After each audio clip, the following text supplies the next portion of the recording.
Alhamdulillahi Rabbil Alamin. Wassalatu wassalamu ala ashrafil anbiya'i wal mursalin wa ala alihi wa ashabihi wa rasulillahi ajma'in. Ashhadu an la ilaha illallah wahdahu la syarika lah wa ashhadu anna Muhammadan abduhu wa rasuluh. Allahumma salli wa sallim wa barik ala sayyidina Muhammadin wa ala alihi wa ashabihi wa rasulillahi ajma'in. Amma ba'du ayyuhal hadirun wal mustami'un rahimakumullah. Usikum wa iyaya bitaqwallah faqad fazal muttaqun. Taqullaha haqqa tuqatih wa la tamutunna illa wa antum muslimun. Qala Allah Ta'ala fil Qur'anil Karim, a'udzu billahi minasy syaithanir rajim. Bismillahirrahmanirrahim.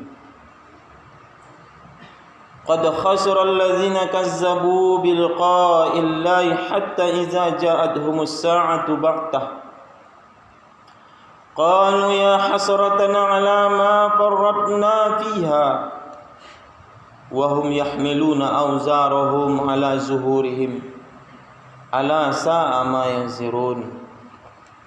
Sadaqallahul azim wa sadaqa rasulun nabiyul karim.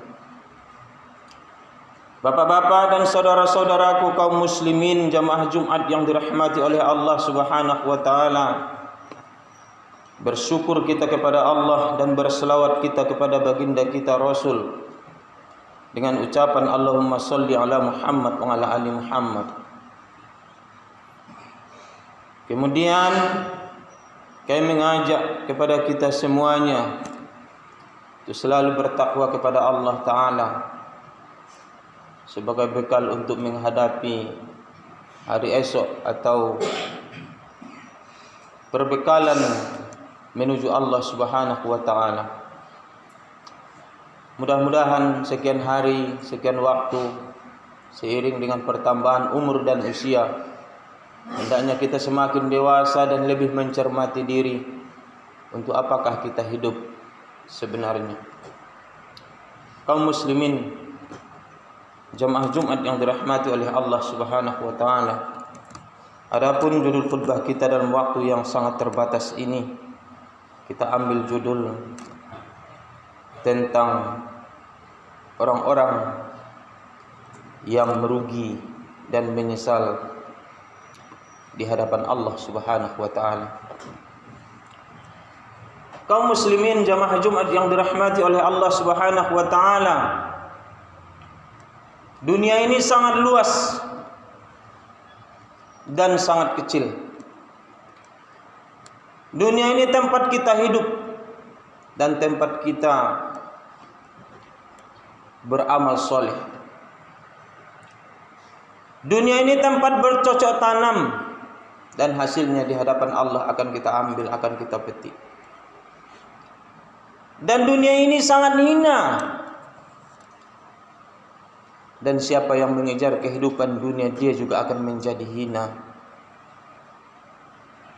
Jangan kita tertipu dengan fatamorgana, tipuan yang membawa kita kepada kelalaian.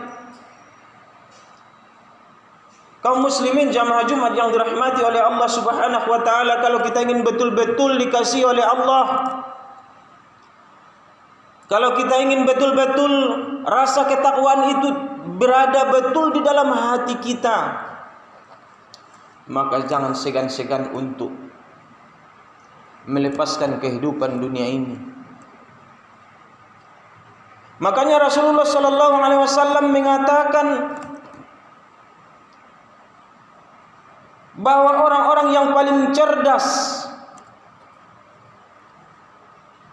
di masa hidupnya adalah orang-orang yang sering mengingat kematian, orang-orang yang sering mempersiapkan kehidupannya untuk hari esoknya.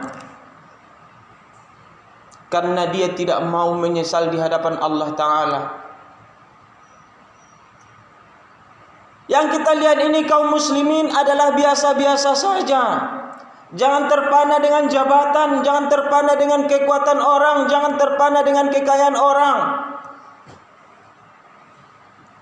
Semuanya ini adalah seakan-akan dia berkuasa. Tapi menguasai dirinya pun dia tidak akan mampu kaum muslimin. Orang sekarang banyak yang berebut jabatan, dia tidak tahu di balik jabatan itu kalau tidak diiringi dengan amanah, dia akan menyesal di hadapan Allah Ta'ala. Udah dapat 1 periode tambah 1 periode lagi, hisab tambah panjang. Makanya Rasulullah SAW pernah menjelaskan juga begitu juga dengan keterangan-keterangan para ulama-ulama kita, bahwa orang yang tidak punya ekonomi, orang miskin, dia akan dahulu menginjak surganya Allah Ta'ala. Dia akan lebih diutamakan oleh Allah Ta'ala kepada orang-orang miskin, masuk ke dalam surganya Allah Ta'ala. Tapi bukan dalam makna miskin dalam kehidupan kita sekarang ini kaum muslimin, tetapi dia ketika dia dipanggil oleh Allah Ta'ala, dia tidak ada kaitan lagi dengan kehidupan dunianya. Dia tidak terasa sakit hatinya meninggalkan dunia ini ketika berpisah ruh dengan badan. Dia tidak merasa kecil hatinya meninggalkan dunia ini, bahkan ruhnya pasrah. Ya Allah, dia berdoa kepada Allah, ya Allah, pisahkan aku dengan ruhku, karena dia ingin cepat mendapatkan balasan. Kaum muslimin, jamaah Jumat yang dirahmati oleh Allah Subhanahu wa Ta'ala, kehidupan ini seakan-akan semuanya, seakan-akan kaya tapi tidak kaya, seakan-akan berkuasa tapi tidak berkuasa. Kadang Pak Jorong pun dengan legitimasi seperti itu, hanya jabatan seperti itu mampu menzolimi orang dari segi jabatan. Presiden dari segi aturan dia juga bisa menzolimi orang.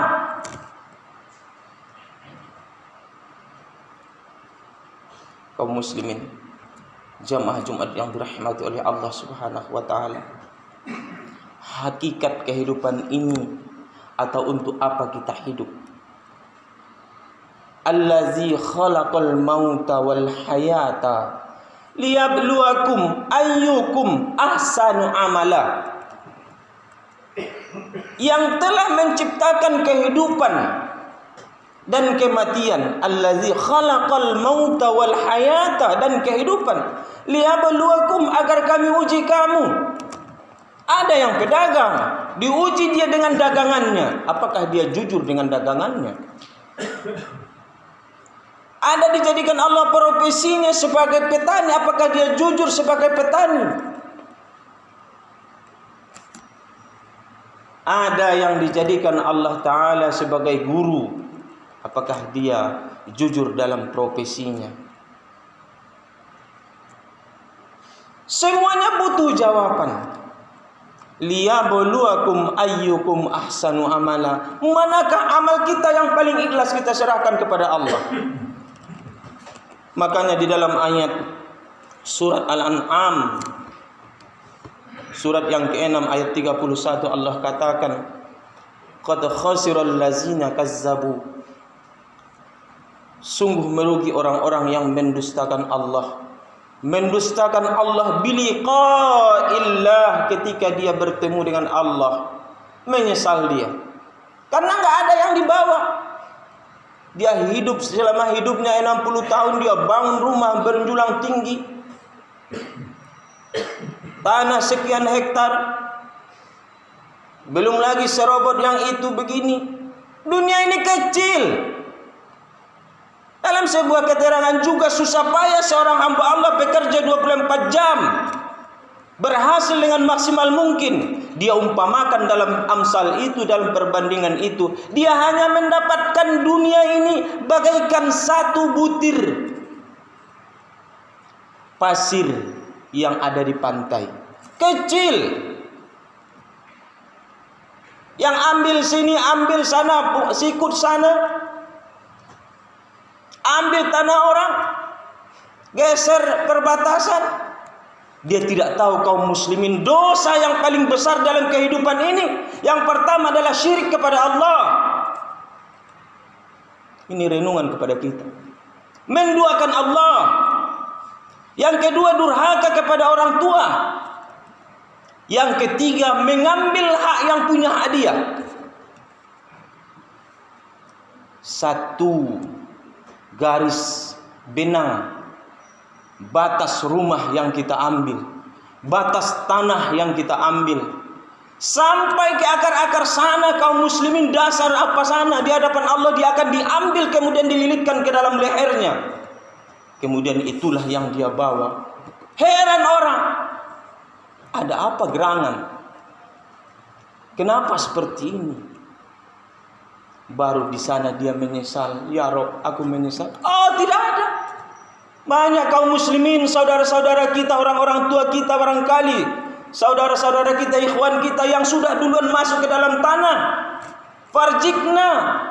Dia ingin kembali, tetapi bukan kembalinya untuk membangun peradaban manusia, bukan untuk mencari profesinya lagi, bukan mencari kehidupan dunianya, bukan untuk bertani, tetapi fa'as-saddaqo. Dia akan, aku ingin bersedekah.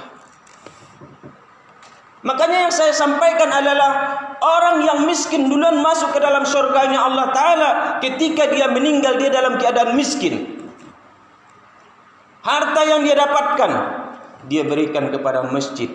Dia bangun masjid, dia wakafkan untuk anak yatim, dia berikan kepada orang fakir miskin untuk kebutuhan makanannya. Inilah yang dikategorikan kepada miskin.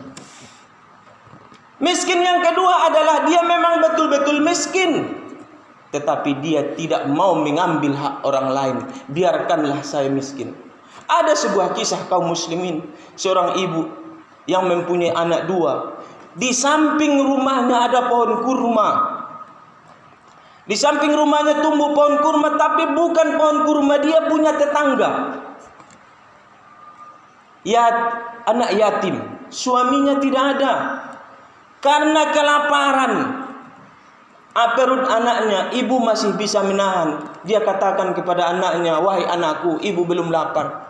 Tetapi karena rasa lapar seorang anak melihat buah kurma yang jatuh di samping rumahnya, makanya kaum muslimin diambil oleh anak itu. Anaknya dua, perempuan keduanya diambilnya, kemudian dimakan oleh anak itu. Pas sampai di mulut sudah mau mulai dikunyah, maka nampak seorang ibu, Nanda, apa yang kamu makan? Apa yang engkau masukkan ke dalam mulutmu? Maka si anak menjawab sambil terdiam sebentar dengan rasa takut, dengan rada-rada takut. Wah ibu, kami sangat lapar. Kami ambil, ada buah kurma yang jatuh di samping, di bawah pohon kurma tetangga kita. Maka dengan segera kaum muslimin, dia masukkan jari-jarinya ke mulut daripada anaknya yang dua itu, keluarkan, dicongkelnya daripada mulutnya. Ini bukan hak kita. Kaum muslimin, jamaah yang dirahmati oleh Allah Subhanahu wa taala. Itu miskin yang kedua, dia mampu menahan diri daripada mengambil hak orang lain. Dia mampu menghindari maksiat, dia mampu menghindari dosa-dosa yang lain. Kaum muslimin jamaah Jumat yang dirahmati oleh Allah Subhanahu wa taala. Karena kehidupan kita ini akan pasti berakhir. Sering kita lihat kaum muslimin, ada yang kita mandikan, ada yang kita masukkan, ikut serta kita. Barangkali kita pun ikut menggali kuburnya. Apa yang dia bawa? Hanya sedikit yang dibawa. Hanya 3 helai kain kapan untuk laki-laki, 5 helai kain kapan untuk perempuan. Itu cuman yang dibawa. Cincin yang di tangan akan diambil oleh anak.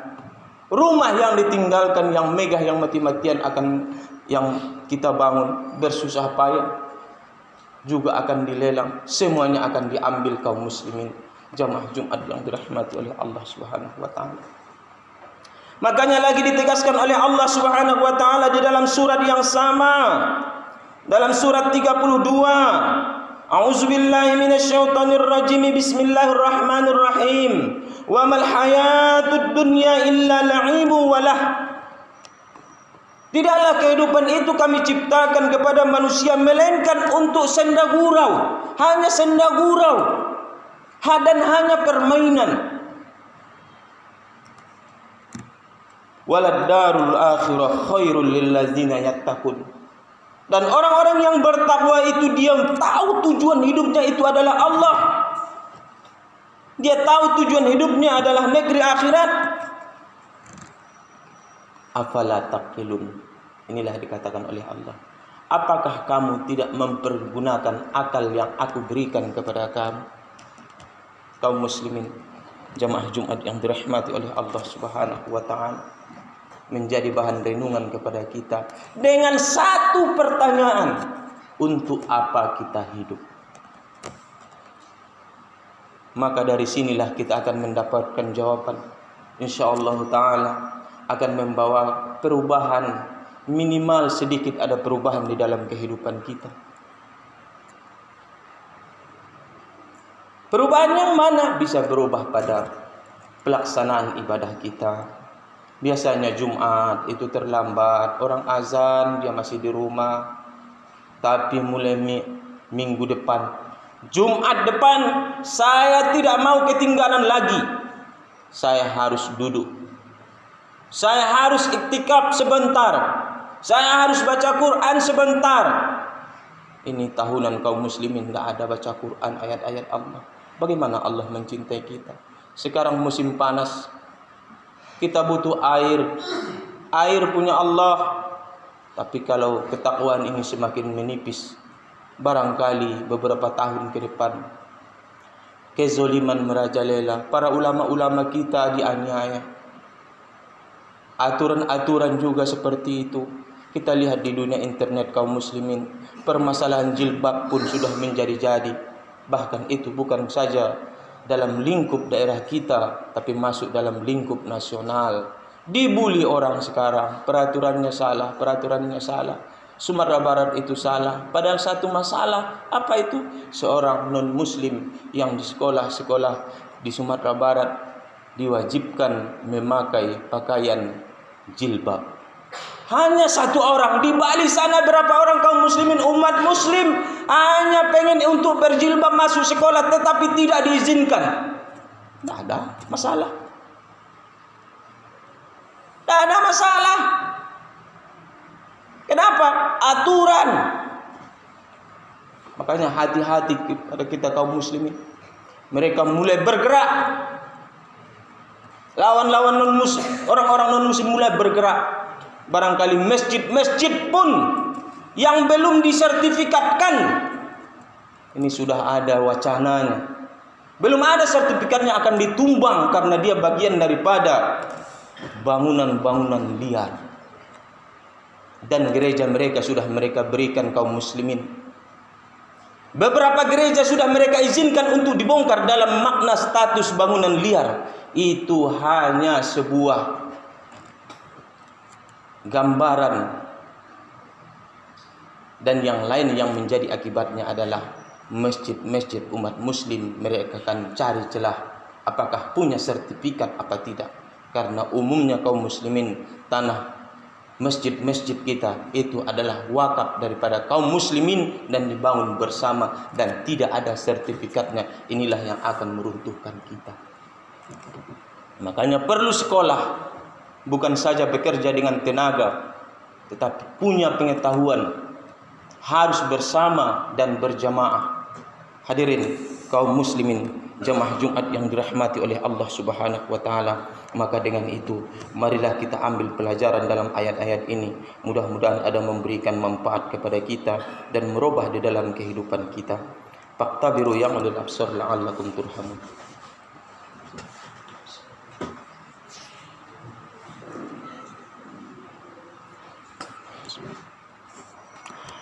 Alhamdulillahirabbil alamin wal aqibatu lil muttaqin wala udwana illa 'alaz zalimin. Asyhadu an la ilaha illallah wahdahu la syarika lahu wa asyhadu anna Muhammadan abduhu wa rasuluh. Allahumma shalli wa sallim wa barik ala sayyidina Muhammadin wa ala alihi washabihi ajma'in. Amma ba'du. Ayyuhal hadirun wal mustami'un rahimakumullah, usikum wa iyaya bittaqwallah. Faqad fazal muttaqun. Qala Allah ta'ala fil Qur'anil Karim. A'udzubillahi minasyaitonir rajim. Bismillahirrahmanirrahim. Wa ma 'alal ladzina yattaquna min hisabihim min syai'in walakin dzikra la'allahum yattaqun. Innallaha wa malaikatahu yusholluna 'alan nabi ya ayyuhallazina amanu shollu 'alaihi wa sallimu taslima. Allahumma sholli 'ala Muhammad wa 'ala ali Muhammad kama shallaita 'ala Ibrahim wa 'ala ali Ibrahim wa barik 'ala Muhammad wa 'ala ali Muhammad kama barakta 'ala Ibrahim wa 'ala ali Ibrahim fil 'alamin innaka Hamidum Majid. Allahumma ighfir lil muslimina wal muslimat wal mu'minina wal mu'minat al-ahya'i minhum wal amwat innaka 'ala kulli syai'in qadir.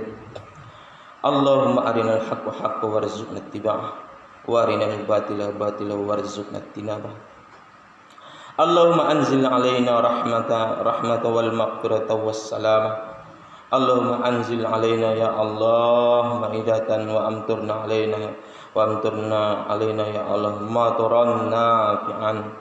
Ya Allah ya Rahman ya Rahim, yang Maha Pengasih lagi Maha Penyayang, yang memberikan jawaban terhadap doa-doa kami ya Allah. Kami mengaku banyak bersalah ya Allah dari segala kesalahan-kesalahan kami ya Allah. Kami selalu meminta kepadamu ya Allah. Kami selalu meminta kepadamu ya Allah, ampuni segala dosa-dosa kami dan dosa para orang-orang tua kami. Ya Allah ya Rahman ya Rahim, yang menijabah segala doa-doa ya Allah. Turunkanlah ya Allah kepada kami hujan yang memberikan manfaat ya Allah. Barangkali ya Allah tanaman-tanaman kami sudah mulai layu. Barangkali ternak-ternak kami sudah kehausan ya Allah. Maka turunkanlah ya Allah hujan kepada kami, hujan yang mengandung rahmat dan manfaat. Ya Allah ya Rahman ya Rahim, terimalah doa-doa kami ya Allah. Amin amin ya rabbal alamin. Rabbana zalamna anfusana wa in lam taghfir lana wa tarhamna lanakunanna minal khasirin. Ya Allah ya Rahman ya Rahim, kami telah zalim terhadap diri kami ya Allah. Tolong ampuni kami ya Allah. Seandainya Engkau tidak ampuni kami ya Allah, maka kami akan termasuk orang-orang yang merugi dan menyesal dalam kehidupan ini ya Rabb. Rabbana atina fid dunya hasanah wa fil akhirati hasanah wa qina azabannar. Ya Rabb, berikan kami kebahagiaan di dunia dan di akhirat. Amin amin ya rabbal alamin. Walhamdulillahi rabbil alamin. Ibadallah, innallaha ya'murukum bil 'adli wal ihsan wa ita'i dzil qurba wa yanha 'anil fahsya'i wal munkari wal baghi. Ya'uzukum la'allakum tadhakkarun. Wa la dzikrullahi akbar. Qimis shalah.